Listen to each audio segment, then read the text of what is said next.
Once upon a time in a faraway land, there lived a man named Abraham. He was a simple man who lived a simple life with his wife Sarah. They were an elderly couple and they had been married for many years without having any children. They both prayed to God every day asking for a son, but their prayers seemed to go unanswered. One day, while Abraham was tending to his flocks in the fields, he heard the voice of God speaking to him. God told Abraham that Sarah would bear a son in 1 year's time. Abraham was overjoyed and ran to tell Sarah the good news. Together, they thanked God for answering their prayers. As the days passed, Sarah's belly began to grow, and soon it became apparent that she was indeed carrying a baby. The couple was ecstatic, and they couldn't wait to hold their son in their arms. They decided to name him Isaac, which means laughter in Hebrew. When Isaac grew up, he became a strong and healthy young man. Abraham was very proud of him and knew that God had chosen Isaac to be the one to continue his bloodline. However, Abraham also knew that God had made a covenant with him, promising that through Isaac he would have countless descendants. This meant that Isaac was not just Abraham's son, but also the future father of a great nation. As Isaac grew older, Abraham began to worry about the future. He knew that when the time came for Isaac to marry, he would need to find a suitable wife from among the daughters of Abraham's people. But Abraham looked around and saw that there weren't many righteous women available. In fact, the only ones he could think of were the daughters of Het, the king of the city where they lived. And he knew that marrying Isaac to one of them would be a mistake. So Abraham decided to do something drastic. He called his oldest and most trusted servant, and after giving him some gifts and provisions, he sent him back to his homeland to find a wife for Isaac. The servant was given very specific instructions. He was to find a woman who was a relative of Sarah, someone who shared their faith and traditions. And if he couldn't find such a woman, he was to return with someone else from among their own people. The servant traveled for many weeks, but he didn't find anyone suitable. Just when he was about to give up hope, he arrived at a well where he tied up his camel and went to draw water. As he stood there, he saw a group of women approaching the well. They were beautiful, and he knew that they might be the answer to Abraham's prayer.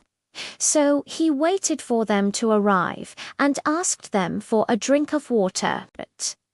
One of the women agreed to help him, and as she filled up his jug, the servant noticed that she was not only beautiful, but also seemed to be a woman of faith. He asked her for her name, and she told him that her name was Rebecca. He then explained his mission and asked if she would be willing to come with him to be a wife for Isaac. Rebecca was honored by the proposal and agreed to go with the servant. When they arrived at Abraham's house, Isaac was at first surprised to see a stranger, but when he learned who she was, he was overjoyed.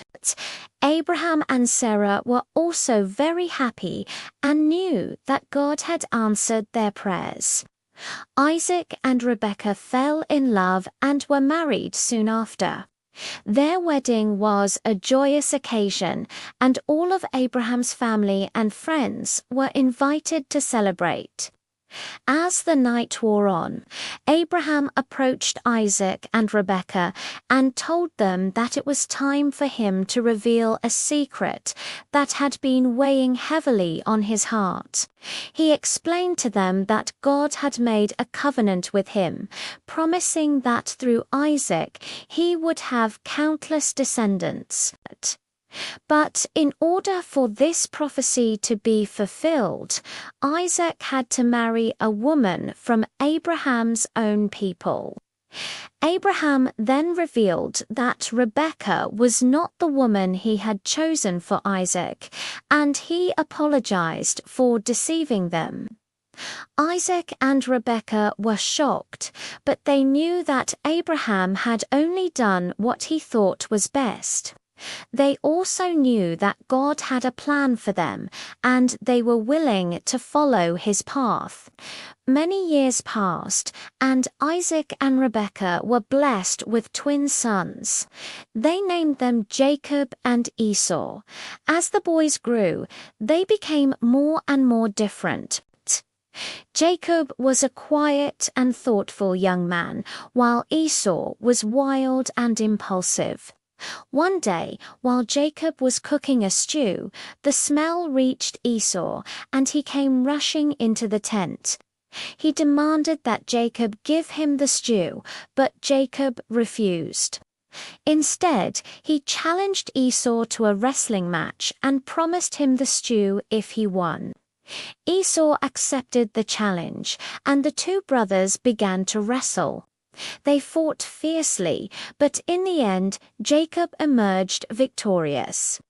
He handed Esau the stew and watched as his brother ate it with great hunger.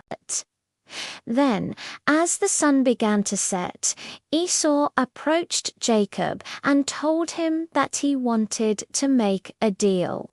He said that he was willing to give up his birthright as the firstborn son in exchange for the red stew that Jacob had cooked. Jacob was shocked, but he knew that this was an important decision for Esau, so he asked him why he wanted to do this. Esau replied that he was tired of living a life of hardship and wanted Jacob to take over his responsibilities. He said that he didn't care about the blessings or the curses that came with being the firstborn son, and he just wanted to be free.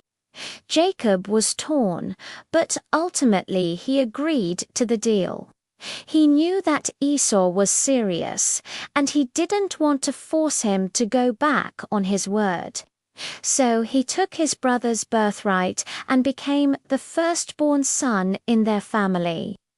After the deal was made, Esau left the tent and wandered into the wilderness. Jacob, on the other hand, felt a sense of responsibility and knew that he had a lot to live up to.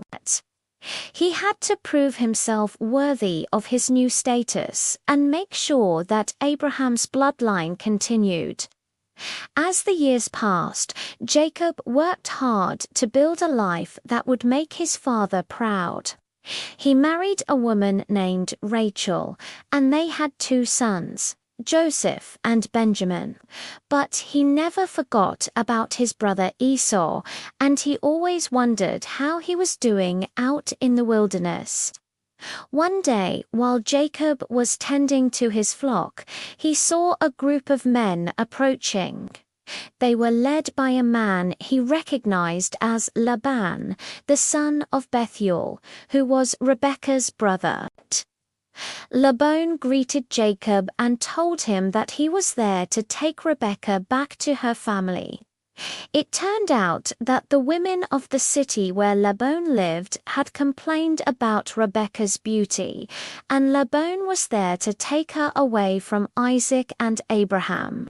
Jacob was horrified, but he knew that he had to do something to stop them.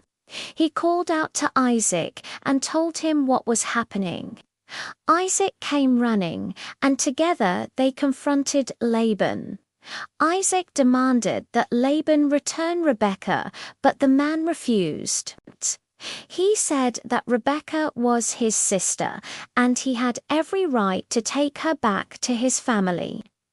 Just when things seemed to be getting heated, Jacob stepped forward. He reminded Laban of the deal that his father had made with Abraham, and he pointed out that Rebekah was his sister-in-law, not his sister-in-law. Laban was furious, but he knew that Jacob was right. He had no right to take Rebekah away from her husband.